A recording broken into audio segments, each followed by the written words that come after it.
हाँ ललित शर्मा जी, ये बताइए, आपका 2 नवंबर 2019 को आपका 2 बजे मैटर लगा हुआ था। उस दौरान क्या इंसिडेंट हुआ था जिस वजह से 30 में इतना बड़ा इंसिडेंट हो गया? क्योंकि लोगों को अभी कुछ नहीं पता है कि क्या एक्चुअली इंसिडेंट है, ना मीडिया को कुछ भी ऐसा इंसिडेंट नहीं पता है कि एक्चुअल इंसिडेंट हुआ तो क्यों इतना बड़ा जो है दिल्ली के अंदर हमारे 30 कोर्ट के अंदर इतना बड़ा बवाल फैल गया। ऐसा है, 2 तारीख को मैं और मेरे साथी सागर शर्मा जी और जसप्रीत 8 नंबर कोर्ट में हमारा मैटर लगा हुआ था। 3 नंबर गेट से हम अपनी गाड़ी से, थार गाड़ी से एंट्री करते हैं तो पूरा आगे रास्ता ब्लॉक था, जाम लगा हुआ था। हमने साइड में जगह मिली तो हमने वहाँ गाड़ी पार्क करके जैसे ही हम उतरे तो वहाँ पे जो लॉकअप के सामने संतरी खड़े हुए थे, संतरी ने कहा कि आप यहाँ से गाड़ी रिमूव कर दीजिए। हमने कहा गाड़ी हम 5 मिनट के अंदर, यहाँ पार्किंग व्यवस्था जो हमारे देखते हैं 30,000 के अंदर, वो यहाँ से गाड़ी 5 मिनट के अंदर ले जाएंगे, हम चाबी उनको दे देंगे, अदरवाइज आप चाबी रख लो, हम मैटर अटेंड करके वापस आ रहे हैं। 5 मिनट की बात है खाली, इससे ज्यादा हमने कुछ नहीं करना है। उन्होंने कहा कि आप गाड़ी रिमूव किए बिना यहाँ से नहीं जा सकते। हमने उनसे कहा कि आप हमारा रास्ता क्यों रेस्ट्रेन कर रहे हो? कह रहे जी मेरे को पावर है, मैं यहाँ का संतरी नहीं मंत्री हूँ, जब तक आप गाड़ी नहीं हटाओगे आप नहीं जा सकते।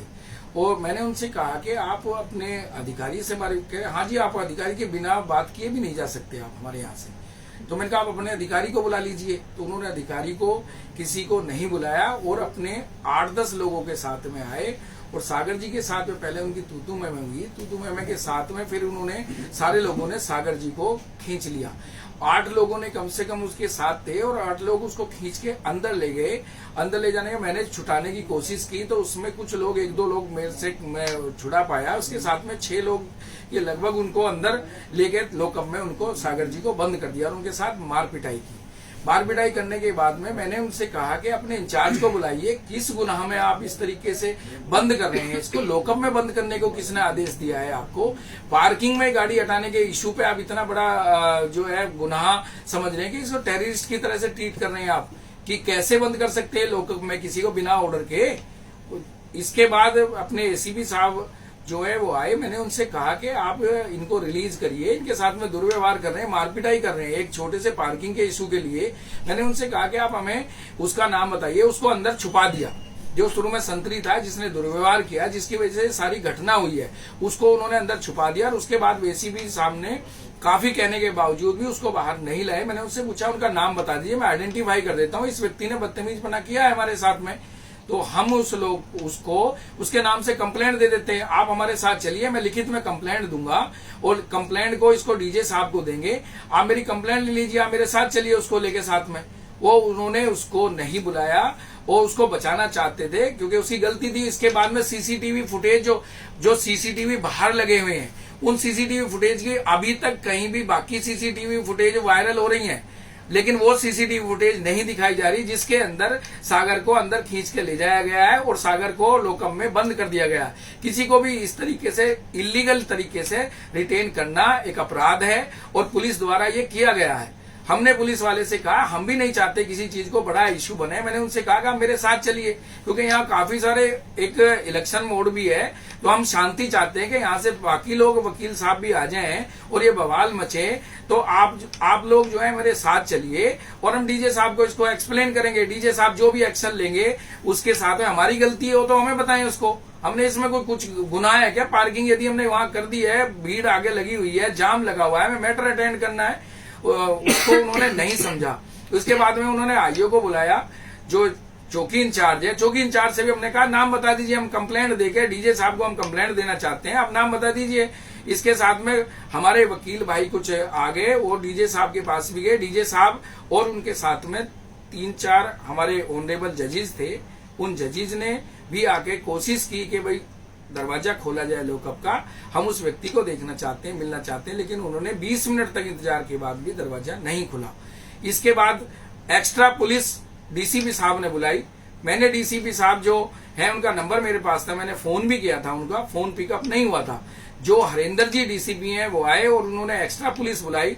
उसके बाद सागर टारगेट पे था, सागर को दोबारा उन्होंने अंदर खींच लिया और खींचने के बाद में उसको बहुत बुरी तरह पीटा है, जो वीडियो भी वायरल हो रखी है। लेकिन इसके बावजूद फिर क्या हुआ कि अंदर से गोलियों की आवाज आई, गोलियां चली हैं और तो हमारे 2 साथी भाइयों के गोली भी लगी है, जिसकी वजह से अभी एक साथी तो हमारा हॉस्पिटल में है और सागर के भी काफी चोटें आई हैं, जो सागर भाई सामने बैठे हुए हैं मेरे। और इस तरीके से इन्होंने बिहेव किया है कि जैसे मारा है जैसे ये एक बहुत बड़े अपराधी हैं। हमारे एक इंटेलेक्चुअल पर्सन के लिए, पढ़े लिखे व्यक्तियों के साथ में इस तरह का व्यवहार ये लोग कर रहे हैं जैसे हम कितने बड़े अपराधी हैं जैसे। अब इसके बाद में सागर जी बताएंगे इनके साथ में क्या क्या हुआ है, किस तरीके से इनके साथ मार पिटाई की गई है। और अभी भी एक्सप्लेन जो है सही से नहीं किया जा रहा है, उनको कट शॉर्ट करके जो है वीडियो दिखाई जा रही है, जिसमें पुलिस वाले अपने आप को सेफ कर रहे हैं और हमें ऐसे अपराधी दिखाया जा रहा है। वकील भाइयों ने पुलिस वालों के साथ में दुर्व्यवहार किया है। सागर जी, मेरे को अंदर खींचा गया। जब मेरे को अंदर खींचा गया तो मैंने उनसे साफ साफ यही बोलते हुए, मैं वीडियो में भी यही दिखाई देगा कि मैं उनसे यही कह रहा हूँ, मेरे को बाहर निकालो और मेरे को अंदर किस लिए रोक के रख रहे हैं। उन्होंने मेरे को आए पीछे से, एक रवि नाम का कांस्टेबल था, उसने आया और मेरे को मारना शुरू करा। फिर उसके साथ ही साथ बहुत सारे पुलिस वाले आए और मेरे को कॉर्नर में ले जाके लगातार मारने लगे, बीटिंग करने लग गए। मेरे को इतनी जोर जोर के मारने लगे कि मेरा right ear has been damaged, मेरा राइट कान डैमेज हो गया है। मेरे को पहले लेफ्ट से नहीं सुनाई दे रहा था, लेफ्ट का इम्पैक्ट मेरा इतना था कि वो राइट में भी आ गया है। मेरे को मारते मारते मारते मारते अंदर घसीट के लॉकअप ऑफिस में ले गए हैं और मारते हुए मेरे को लॉकअप ऑफिस में ले जाते हुए भी मेरे को ये कह रहे थे को छोड़ेंगे नहीं। लॉकअप ऑफिस में ले जाकर मेरे को डंडों से मारा, चेनों से, बेल्टों से, हर जगह मेरे को मारा। मेरे बॉडी में इतनी जगह अब्रेशंस हैं जैसे मैं एक टेररिस्ट हूँ।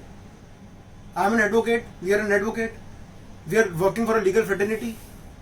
This is a behaviour which we expect from the policeman. हमारा क्या गुनाह था? हमने गाड़ी वहां पे पार्क करी है, पार्क करने के इशू पे इतना बड़ा हमें मार लिया, हमारे साथ करा जाएगा। ज्यादा से ज्यादा what the guidelines is of the high court is, आप गाड़ी को टायर्स को क्लैम्प कर सकते हो, आप गाड़ी वहां से रिमूव कर सकते हो, यू कैन चलान अस। आप हमें उसे, मेरे को उठा के जबरदस्ती आप डिटेन कर रहे हो लॉकअप में, 6-6, 8-8 बंदे मेरे को उठा के लेके जा रहे हैं, जबरदस्ती मेरे को लॉकअप में डिटेन कर रहे हो, locking the door from the inside. मैं कोई टेररिस्ट थोड़ी हूँ। And till date no stern action has been taken against the policeman जिन्होंने हमें पहले मारा, हमें जिन्होंने मेरे को उठा के लेके गए और अंदर ले जाके मारा, और उनको अंदर ले जाने के बाद भी मेरे को हमारे खिलाफ, उनके खिलाफ कोई एक्शन नहीं लिए जा रहे हैं। ये बात तो सही है सागर जी, आपकी एफआईआर भी लॉन्च हो चुकी है। जो आपके साथ ये इंसिडेंट हुआ उसकी एफआईआर भी दर्ज हो चुकी है जी।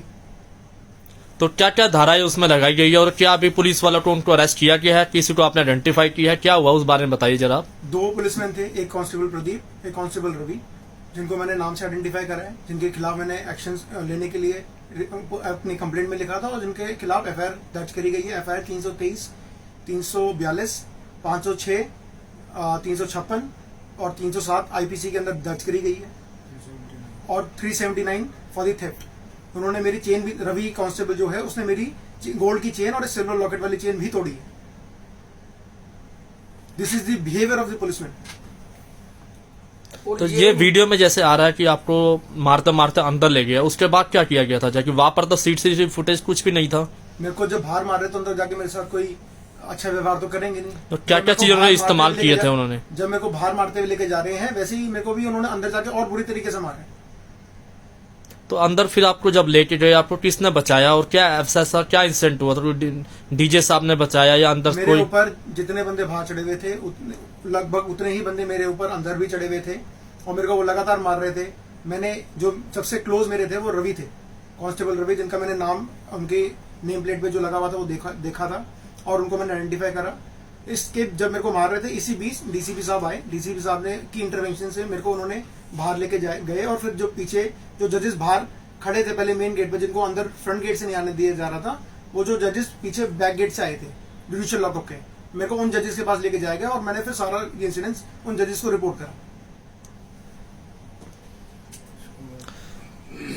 Thank you.